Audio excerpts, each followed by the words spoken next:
It's gonna work, Maggie. I'm gonna get your boy back. You get your kid, we kill the psycho. Don't screw it up. Episode 4 of Dead City just came out early on AMC Plus, and once again, I just watched it, and I'm about to review it, give you guys my first reaction, my first impressions. But before I do that, consider subscribing. I talk about the Walking Dead universe all the time on this page, but I also do TV show discussions on other shows, trailer reactions, I talk about movies every now and then, and survival horror gaming. But anyway, let's get into episode 4 of Dead City. Spoiler warning here, there will be spoilers. I'm not going to talk about everything. This isn't going to be a play-by-play, but still, just keep in mind, spoilers will be discussed. And with this episode, with episode 4 titled Everybody Gets a Prize, this episode probably had some of my favorite moments of the show so far, but I also feel like it's starting to show its weaknesses as a series overall. First, let's talk about the things that I enjoyed. I really enjoyed the tense action moments that we got in this episode. Maggie and her small group of new friends fighting the walkers around that UFC style ring was really intense, and I really enjoyed it. I liked seeing the people die all around her. I liked seeing her enclose herself in the cage. I liked seeing her use her brain to get out of that situation. And I really loved the scene of Negan being stealthy, trying to get into the car and then luring the Croat away. That was some really good tense moments. And probably my favorite moment of this episode was when Negan and the Croat finally come face to face and they exchange words. The Croat is up on the balcony talking down to Negan, and I really loved this imagery because it was very reminiscent of what Negan used to do when he was the leader of the Saviors. He used to be up on that catwalk and he used to talk down to people. And I really just enjoyed this exchange of words because The Walking Dead, I'm going to sound like a broken record. If you've been following along with my Walking Dead videos, I always talk about the things I used to like and the things that I don't like. And I'm about to do that again, but I think these thoughts are valid. And that is that The Walking Dead used to have really realistic dialogue, really interesting conversations between characters. And then there came a point where the dialogue was just so unbelievable. No one talked like that. It was super unrealistic, super soap opera-like. But I really enjoyed this tense conversation between Negan and the Croat. It felt real. It felt organic. It felt like a real psychotic person like the Croat would act the way he's acting and talk the way that he's talking, and Negan would be reacting the way that he's reacting. And then there was a hilarious moment where the Croat throws Armstrong over the balcony and Negan decides to try and save his life, and he does successfully save his life. But then when they escape and they take shelter in like a bakery down the road, Armstrong just immediately draws his weapon on Negan and just recites some weird New Babylon law. I just thought that was hilarious, and I'm really excited to see those two characters officially interact next episode. At least I hope that's what happens. But the biggest surprise this episode for me, and I'm sure for the vast majority of viewers, was we actually got a flashback scene of Negan in the sanctuary as the leader of the Saviors, and we actually got to see Simon, and I lost my shit when he appeared. That was really cool. And ever since the Croat was introduced and we learned about his backstory, in my mind I always wondered how the Croat and how Simon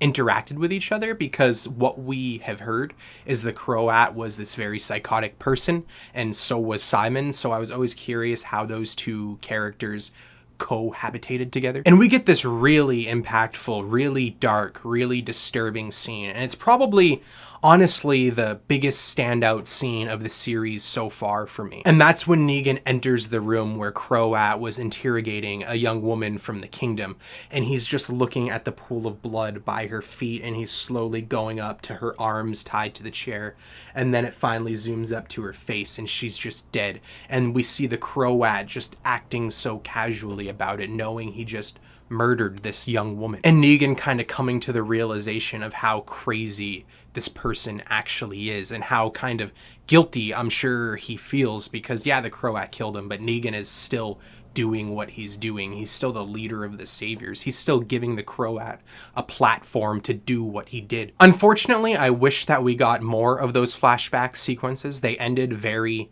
early on in the episode, and I was always hoping we would get more of them, but we didn't. But I really hope that we get more of those flashback scenes next episode and then episode 6 as well, because I think they have a really unique interesting opportunity here, and that is to finally flesh out Negan's backstory using the Croat. Because we know a lot about Negan. We know he was married to Lucille, he loved her, but he was kind of a shitty husband, he was kind of a douchebag of a person, but he wasn't overall a villain. And then we know him as the leader of the Saviors, where he popped up and he would laugh as he bashed people's heads in. But we don't fully know how he got from point A to point C. That point B in the middle is still blurry, it's still fuzzy. We still don't fully have a clear picture of how Negan went from that to that. Like, we hear little tidbits here and there. Like in season 8, he said the original leader of the Saviors was a psychopath, and I think he ended up killing him. We also hear Negan regurgitate the same thing over and over and over, that he kills people because he feels like it has to be done. And for the most part, we know Negan's psychology, but I would really love to see the official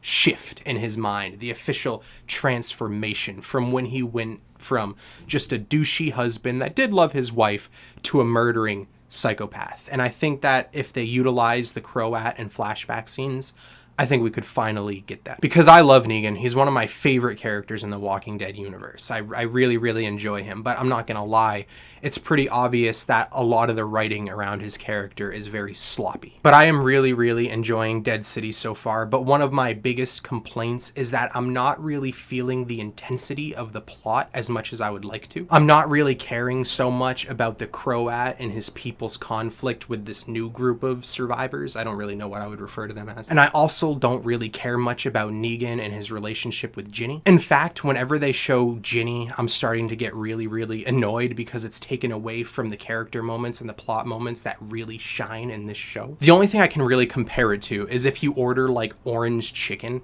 at a Chinese food place and you're really enjoying the orange chicken, but some Chinese food places like to put orange peels in the orange chicken, and sometimes you get a bite of it and it's really bitter and kind of ruins the food overall. That's kind of what it feels like whenever there's a scene that focuses on Ginny. It's the orange peel, and Dead City overall is the orange chicken. But anyway, that's my brief and quick thoughts on the newest episode of Dead City. What did you think about it? Let me know in the comments. And once again, consider subscribing. I talk about the Walking Dead universe all the time, but I also do TV show discussions, trailer reactions, movie discussions, that sort of thing. But anyway, thank you for watching, especially if you watched this far.